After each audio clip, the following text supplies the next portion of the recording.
Hello friends, कैसे हैं आप। स्वागत है आपका आपके अपने चैनल अजब गजब संसार में। दोस्तों आइए आज मूड बनाएं और एक अच्छी सी कहानी सुनिए। कहानी का शीर्षक मैं आपसे पूछूंगी, पहले आप पूरी कहानी सुन लीजिए। मम्मी, मैंने तुम्हें 1000 बार कहा है अपनी ये गवारी भाषा मत बोला करो।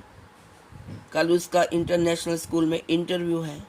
अगर उसने यहाँ वहाँ जाकर काई है काय हाल है या जय श्री कृष्ण जय श्री राम बोल दिया ना तो मेरी नाक कट जाएगी। तुम्हें पता है यहाँ डोनेशन देकर भी एडमिशन नहीं मिलता है, सिर्फ स्टेटस और क्लास देखी जाती है। पवन ने अपनी माँ को, जिसका नाम था गुणमाला देवी, उस पर झुंझलाते हुए कहा। गुणमाला देवी जो गांव से आई थी और शुद्ध देशी बोली बोलती थी। बेटी की डांट सुनकर वह चुप हो गई। उन्होंने अपनी पोटली में से दो लड्डू निकाले थे, उन्हें अपने थैले में दोबारा रख लिया। उनका मन था कि पोते को अपने हाथ से बड़े लड्डू खिलाएं और ढेर सारा आशीर्वाद दें, लेकिन बेटे के स्टेटस के आगे उसकी ममता सहम गई। पवन और उसकी पत्नी रिया अपने 5 साल के बेटे आरव को पिछले 1 महीने से तोते की तरह रटा रहे थे। से हेलो, से good morning, my name is Aarav. पर घर का माहौल ऐसा था जैसे कोई मिलिट्री ट्रेनिंग चल रही हो। गुणमाला देवी को सख्त हिदायत थी कि जब तक आरव का इंटरव्यू ना हो जाए वो उससे दूर ही रहे, ताकि उसकी देहाती भाषा का असर बच्चे की क्लास पर ना पड़े। अगले दिन सुबह पवन, रिया और आरव स्कूल पहुंचे। शहर का सबसे प्रतिष्ठित स्कूल, जहां अमीरों की लंबी कतारें लगी थी। हर कोई इंग्लिश में बात कर रहा था। पवन और रिया नर्वस थे। तभी उनका नंबर आ गया। प्रिंसिपल का कैबिन बहुत बड़ा था। प्रिंसिपल एक सख्त मिजाज के व्यक्ति माने जाते थे। उन्होंने आरव से अंग्रेजी में नाम पूछा, रंगों के नाम पूछे। आरव ने रटे रटाई जवाब दे दिए। पवन और रिया के चेहरे पर मुस्कान थी। सब कुछ प्लान के मुताबिक हो रहा था। तभी मिस्टर प्रिंसिपल ने अपनी पेन नीचे रखी और आरव की आंखों में देखकर पूछा, बेटा, जब आपके घर में कोई बड़ा मेहमान आता है या आप अपने दादा दादी से मिलने जाते हो तो सबसे पहले क्या कहते हो, क्या करते हो? पवन का दिल धक से रह गया। उसने यह तो सिखाया ही नहीं था, उसने बस हाय हेलो सिखाया था। आरव चुप हो गया। पवन ने इशारे से उसे गुड मॉर्निंग बोलने को कहा, लेकिन आरव ने वो भी नहीं किया जो पवन ने सिखाया था। आरव अपनी कुर्सी से नीचे उतरा, धीरे धीरे चलकर प्रिंसिपल मिस्टर डिसूजा के पास गया और झुककर उनके पैर छुए। फिर हाथ जोड़कर बड़ी मासूमियत से बोला, प्रणाम गुरुजी, जय श्री कृष्णा। कमरे में सन्नाटा छा गया। पवन को लगा कि अब तो रिजेक्शन पक्का है। उसे अपनी माँ पर गुस्सा आने लगा कि जरूर छिपकर उन्होंने ही यह सब सिखाया होगा। रिया ने अपना माथा पकड़ लिया, लेकिन अगले ही पल कुछ ऐसा हुआ जिसकी पवन ने कल्पना भी नहीं की थी। प्रिंसिपल, जो अब तक गंभीर थे, जोर से हंस पड़े।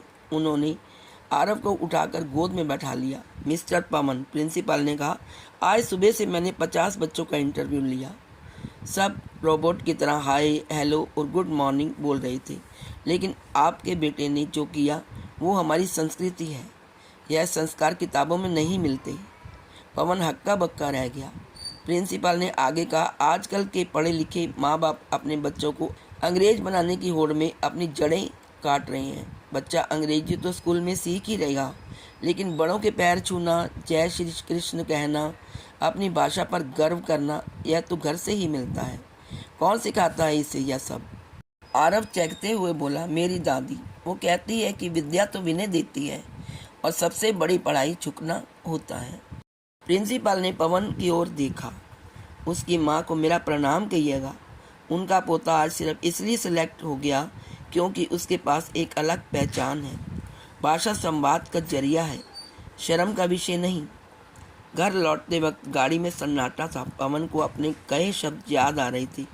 गंवारी भाषा, नाक कट जाएगी। आज उसी गंवारी संस्कार ने उसे सबसे बड़े स्कूल में सम्मान दिलाया था। घर पहुंचते ही पवन सीधा अपनी माँ के पास गया। गुणमाला देवी आंगन में तुलसी के पास बैठी थी। पवन ने बिना कुछ बोले अपनी माँ के चरणों में सिर रख दिया। अरे अरे, क्या हुआ लल्ला, इंटरव्यू खराब हो गया क्या? मैंने कहा था ना मेरी परछाई मत पड़ने देना उस पर। गुणमाला देवी ने घबराते हुए कहा, नहीं माँ। पवन की आंखों में पश्चाताप के आंसू थे। इंटरव्यू बहुत अच्छा हुआ और वो भी सिर्फ तुम्हारी वजह से। मुझे माफ़ कर दो माँ, मैं भूल गया था कि पेड़ चाहे कितना भी ऊंचा हो जाए, अगर जड़ों को काट दिया तो वह सूख ही जाएगा।